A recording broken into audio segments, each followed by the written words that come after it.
Yan ang tunay na mamaw. Oh. Wow. Oh, 60 lang. 169. 169. 169 kilos. 169.9. 169. Yan po siya mga agaw. Okay. 169 kilo mga agaw. Isang araw tayo ilahan ito eh. No, hindi na nagtahuli. Isang araw ang ilahan. Depende ho. Ha? Kanilang umaga? Ilang oras pinira? Ilang oras? Palang ano, ang kinis po. Bagong-bago lang huli to. Ngayong umaga lang po huli ito, guys. Ngayong umaga lang pala to mga idol yung nahuli. Kaya talagang ano po, sariwang-sariwa pa po. Giant bluefin tuna. Oh, may tuna pang huli yan. May kasamang tuna yan, oh. Mga! Mga ito, mga! 27.8. Oo, saan ka ito, Pedro? Tingnan natin doon sa pinaglalagyan mo. Ito mga aga, may mga nakalagay na pala dito, oh. Ayan po. Mga binabang isda na, oh. Ay! Kataob pa nga. Nakapail na pala dito, oh.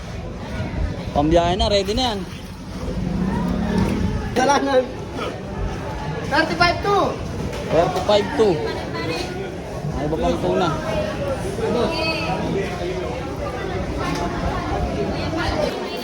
Ayan mga agaw. Oo, sabi. Ang bago. Abot lahat. 36.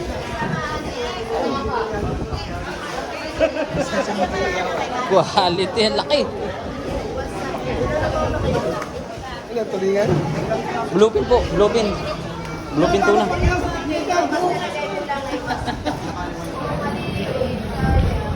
Yan, tunay na mamo mga agaw.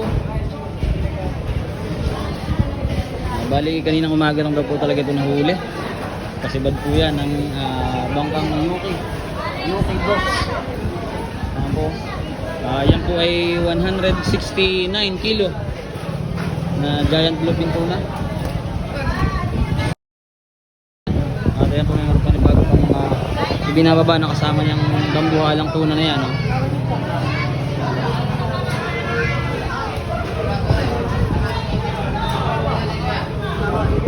Laki mga agaw.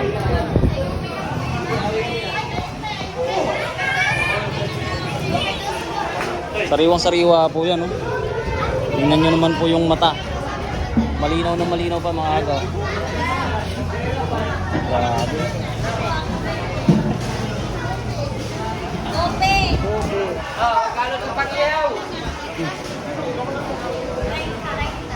Ito mga agaw, may mga kasama pang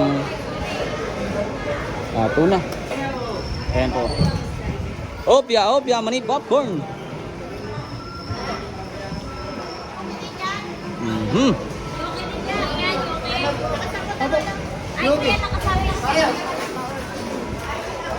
Yuki. Ayan, isda pa rin po yan ng Yuki. Ang kasamahan po nitong dambuhalang isda. 31.2. Salamat sila. 31.2.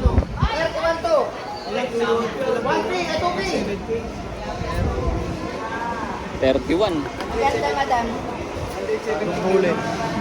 Bagong huli. Ang sugat lang ay ano lang, oh. Dalawa lang sugat. Para nakakatakot ng ganso nito, no? Baka dalahin ka eh. Oh. Ayan patama ng ano mga agaw. Pag ganso niya. Matigas Oh. Matigas, parang hirap talaban ng ganso yung bigla eh. Oh.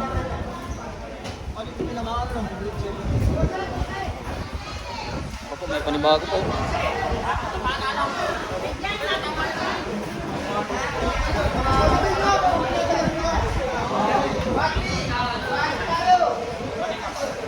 Isa sa mga bangka na tagumpay po na tumabi.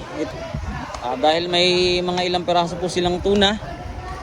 At higit sa lahat, ang dala nila ang pinaka quality, ang giant bluefin tuna. Grabe naman sa swerte itong bangka na to. Ito mga guys, itong isda po na ito ay doon pa rin po sa na-vlog na to natin dati, may mga huling tuna. At ngayon, sila yung nagtagumpay, nakadali sila ng isang bultuhan kung tawagin dito sa amin.